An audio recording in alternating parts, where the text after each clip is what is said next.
Welcome to the Broadway.com show, filmed in the historic Brill Building in the heart of Times Square. I'm Imogen Lloyd-Webber. And I'm Beth Stevens.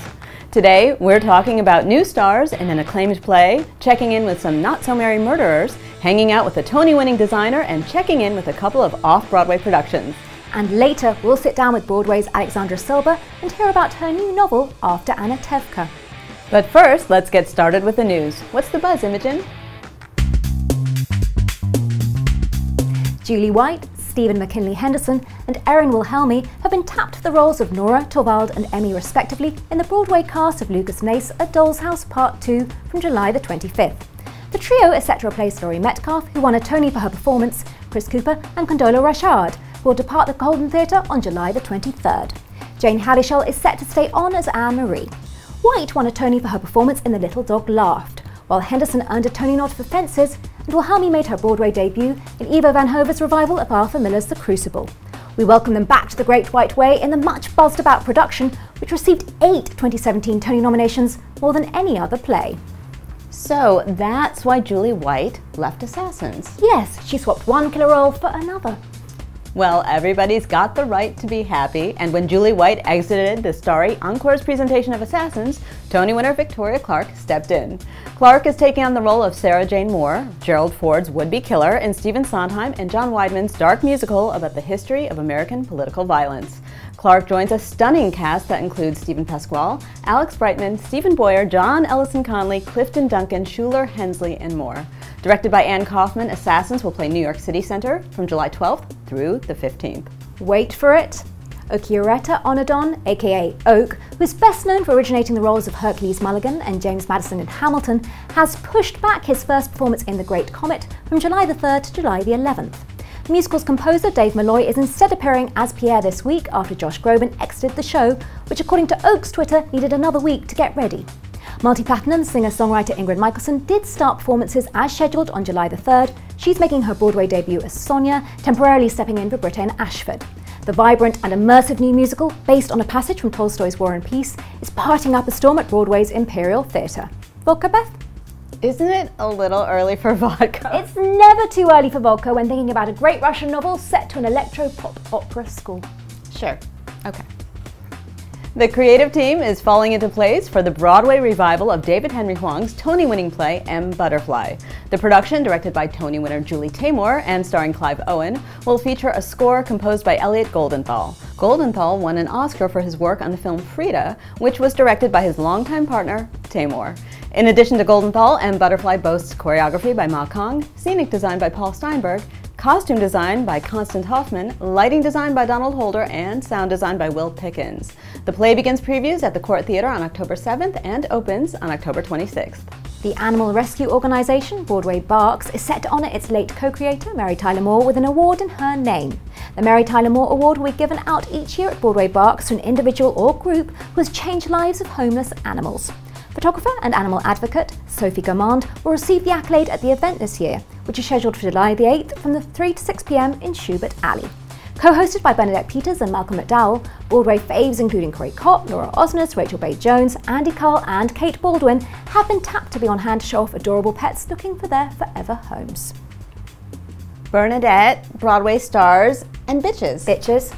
Well, I was trying to be alliterative, but it didn't really work. No, didn't. It does mean dog. Yeah, moving on. Joey Pirro, who appeared in Bandstand's pre-Broadway production at New Jersey's Paper Mill Playhouse, is joining the company on The Great White Way.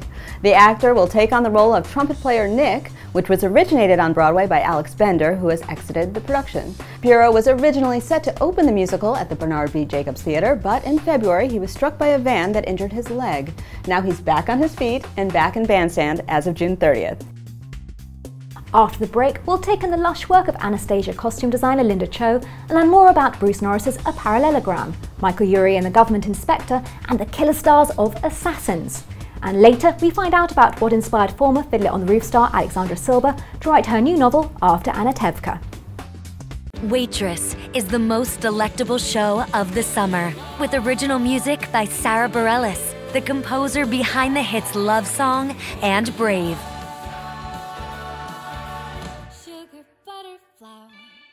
Hi, it's Michael Urie. You are watching the Broadway.com show. Welcome back. The sweeping story of Anastasia takes audiences on an epic journey to 18th century Russia and Paris in bringing the story of the animated hit to life on the Broadway stage. In other words, it's a dream of a job for Tony-winning costume designer Linda Cho, who was nominated for her second Tony Award for her work on the show. Cho recently took us backstage to share some of her stunning creations. A relative Broadway newcomer, Cho won a Tony for her first main stem show, the 2013 hit A Gentleman's Guide to Love and Murder. For Anastasia, her work started by digging into the lives of Russian royalty. There is sort of an endless trove of inspiration and research for this show. The Tsar Nicholas was an early photography enthusiast, so he took thousands of photographs, personal photographs of his family and their private life. And so there's also museum exhibits that have happened all over the world, and then just doing historical research, not only of the Russian period, but also in Paris in the 1920s, cafe society. So there are a lot of different categories to research for this show. This is the Tsarina's dress. And historically, all these jewels that you see would have been real diamonds and real pearls that were sewn. So this would have been like a $10 million gown. Ours comes close, but originally when we did the show in Hartford, this dress was pink, and then there was somewhat of an outrage when the Fanastasias came to see the show and saw that the dress was not blue. Fans of the 1997 animated film hold their breath waiting for Christy Altomare as Anastasia to take to the stage in Cho's version of the iconic blue dress that marks the character's first entrance into the royal world.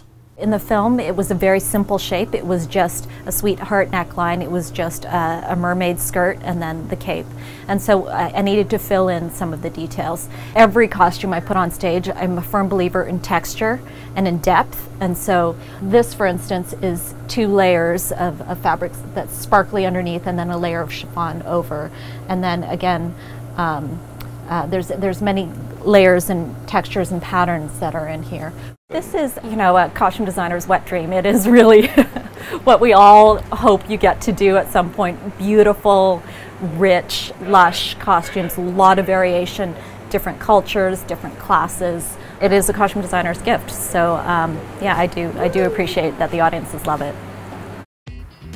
Pulitzer Prize-winning playwright Bruce Norris's play, A Parallelogram, is getting ready to begin performances at Second Stage on July the 11th. We chatted with the starry cast, which features Celia Keenan-Bolger, Stephen Kunken, Anita Gillette and more, about what this show, which has been described as a hilarious existential ride, is all about. It's about a guy in his 40s who comes out of a first marriage with 2 kids and gets involved with a younger woman and is trying to start a new life, trying to make a choice, find vitality in a new relationship. I think that this is a play about someone trying to understand their impact on the world and how the choices they make affect the people in their lives. I think the play does a really good job at making you laugh, but at the same time, making you think. I laughed my head off, and that's what makes me want to do it. You're laughing the whole time, but then when you leave, you're thinking about these bigger questions. As dramatic and funny as A Parallelogram is, the complicated riddle at its core can prove hard to describe. It sort of reminds me of, like, in some way, like the English Office, or, you know, when the Chekhovian stuff really works in that sort of comedy way where you're like, oh God, it's painful. There's something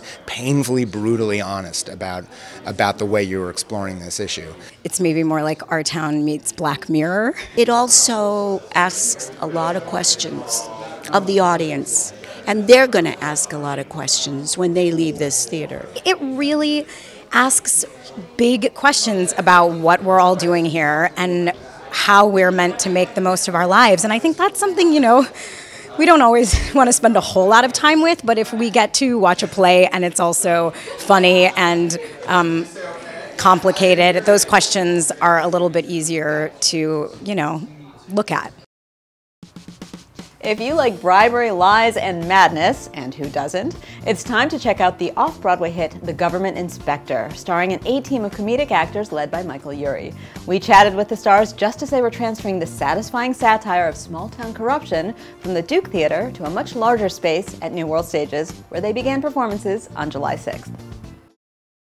Well, The Government Inspector is a riotous comedy that was written in the 1830s originally, and Jeffrey Hatcher has adapted it. It's about small politics in Russia. It's about corrupt, kind of really dim, dumb people who think that a government inspector is coming to their town. They're all despicable, and it's kind of the worst of humanity. But there's something so joyously funny in that, too. It's a farce, so the canvas is wide. And big, you know, we can get away with a lot of stuff here, and we pretty much push the limits at times in the comedy, and it's actually worked out very, very well. And the people that are playing it, of course, are studs, so it's really easy. The studs in this cast include a Tony winner, a two-time Tony nominee, and a Drama Desk winner, among other accolades. It's truly an unparalleled group of actors. It's a fantastic group of people, and I mean, everybody is at the top of their game, which is wonderful. You always want to play tennis with the best people you can play with. You know Michael Urie, you know Michael McGraw, you know Mary Testa. They're very funny people. You don't know me, but I have a beard. I grew a beard for this. What I keep hearing from people who've seen it already is it feels so good to laugh for such a long time. I mean, it's like basically 2 hours of unadulterated silliness that we take very seriously. It's a beach read of off-Broadway theater. The air conditioning here is fantastic. So for that reason alone, it's like for barely more than the price of a movie, you're going to sit for 2 hours, you're going to laugh, you're going to have a good time, and you're going to be cool in the summer heat of New York City. The Stephen Sondheim-John Weidman musical Assassins is a riveting look back at the lineup of regular people who became famous for attempting to or actually succeeding in killing the President of the United States. City Center Encores is presenting the 1990 musical as part of its Off-Center series, and we got a peek at a rehearsal.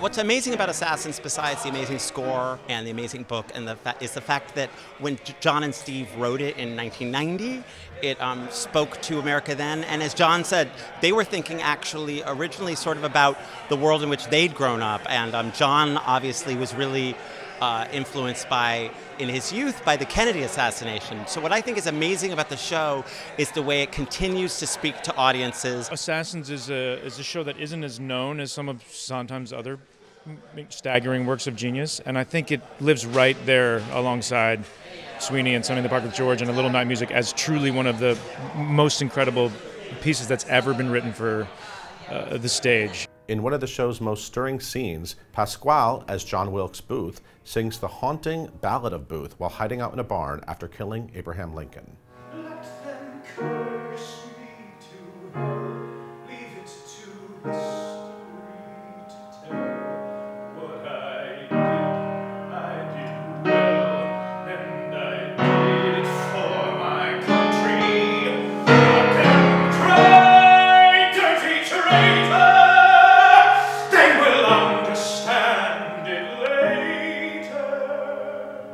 Although the political climate of our times may make Assassins feel more charged than ever, Pasquale points out the show's themes are always in the news. Political, controversy is not new, and it happens since the founders signed the Declaration of Independence, and it'll happen, for generations to come. But we certainly find ourselves now in a heated moment in American history, that's for sure.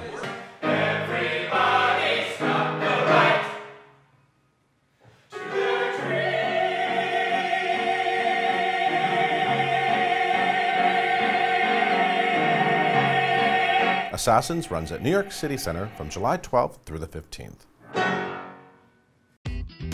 When we return, an interview with actress and novelist Alexandra Silber.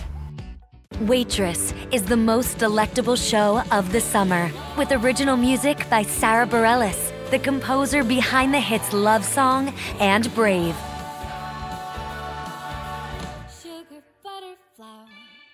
Alexandra Silber is a talented Broadway actress who is celebrating the publication, oh my God, of your first novel, After Anatevka. Yes. How are you doing? I'm great. Look, Thank here it you is. It's so real. much. You have a cover. Your name is on it. I can't believe it.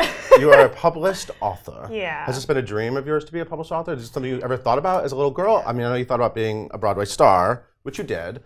Was this also on your list? You know, it never was as a little girl. I think more as I grew up, but definitely in the last 10 years, it's been on the bucket list, and I sort of can't believe I'm here. You have like an online blog, I don't do, you? yeah. And so I knew you were a talented writer because I actually dug in and read some of those really great essays you've written. you. But like to read this kind of blew me away. Like this is a lot. This is historical. Yeah. A lot of research went into this. Many people might know you were in the last revival of Fiddler on the Roof. Yes. And you played Seitel. Right. But previously in the West End, you played Huddle. You got married this time. Second oldest to oldest, and you know I'm still gunning for gold to 2030. Just anybody else. It's going to be so good. Exactly. It's gonna be Yes. so Exactly. good. And this is a novel. You basically created an entire sequel. Would you call? Is it a sequel? What is it? Yeah, a continuation, I would say. A continuation of the story. What happens to Huddle and Perchik? Because as you know, people that know the show, and for those of you who don't, there's Huddle sings that beautiful "Far from the Home I Love" song on the platform, and then goes off to get on a train to Siberia to join her socialist fiance Perchik. Yes. And we never hear from her again. There are some little whispers in the original Shalom Aleichem stories, but I really felt compelled to complete her story for myself. And it's in one of the most incredibly rich and tumultuous times in history. So it was, you know, it was a very joyful act and a very personal act for me to sort of finish and complete what happens to her, and incredibly fascinating. Right. So for me, when I was playing Huddle in the West End, I had, you know, quite recently lost my father. Right. So the role took on a sort of special significance because I hadn't really done any of the work on that. And, you know, to say, the last line that Huddle says in Fiddler is, "Papa, God alone knows when we shall see each other again." And I think for me, it took on a special significance. You know, also, I was this 18, 19-year-old girl, just like Huddle, that had, in the, you know, wake of my father's passing, decided to just get on a plane and move to Scotland, where I went to college. Go to acting school, right? Yes, Yeah, exactly. yeah. So there's definitely a parallel between an 18-year-old girl that gets on a plane to Scotland and an 18-year-old girl that gets on a train to Siberia. So sort of only now do I really see the significance of why I felt so compelled to finish her story. And we know what happened to you, and now we know what happened to her. Yes, exactly. Now we know. And it's a great adventure. I mean, really is I mean, it's like characters you know and love, and there's some really beautiful flashbacks to the time of the story of Fiddler. So you actually get to sort of see some things, which is really cool as a musical theater fan, to moments you know from Fiddler, and then you kind of go, oh, this is an interesting new perspective on this scene. I was hoping so. You know, I think even though it's certainly not required that you know Fiddler on the Roof, I really tried to make sure that it was accessible to everyone, regardless of your knowledge of the musical. Fiddler fans will note that there are definitely scenes where I have tried to illuminate what happens between the scenes we see on stage. Right. So where we, of course, you know, one of the most famous wedding scenes in theater history is the wedding of Model and Seidel, which I was so honored to do on Broadway. But we don't really know a lot about what happens the morning of the wedding. And that is actually one of the, you know, that's the seeds of some of the most profound memories for any family. And lots of things like that. And you make, I mean, Huddle is like she's a Wonder Woman. I mean, she's a great heroine.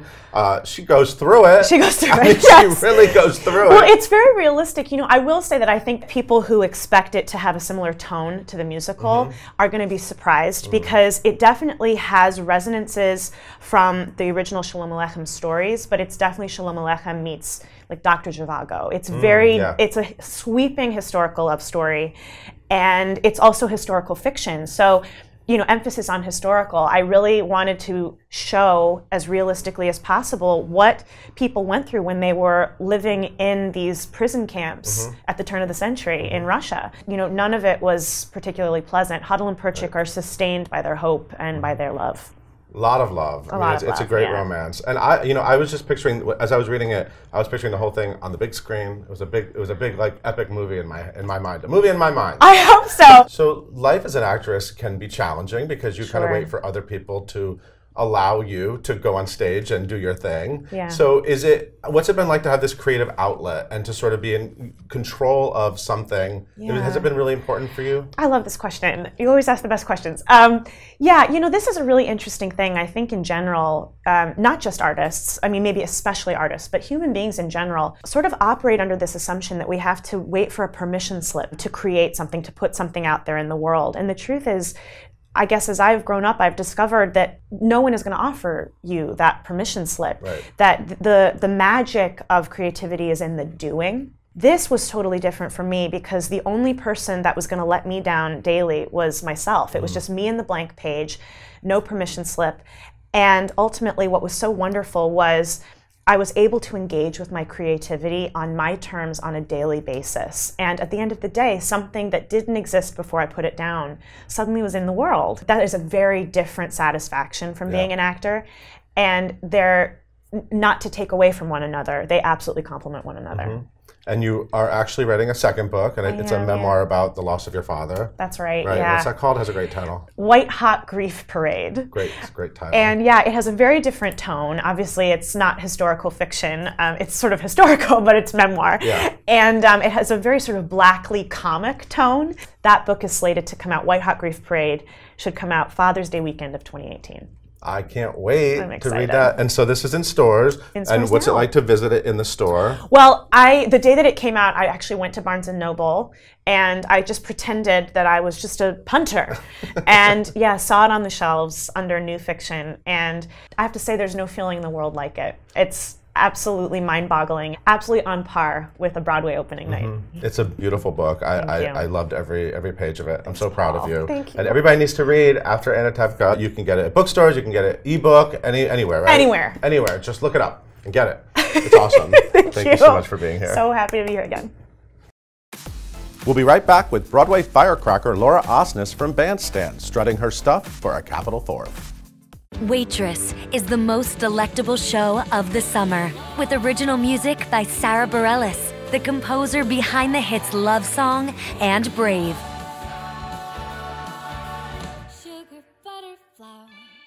Hi, my name is Sutton Foster, and you're watching the Broadway.com show. Thanks for watching the Broadway.com show. We leave you with Bandstand star Laura Osnes getting patriotic for a Capital Fourth. See you next week.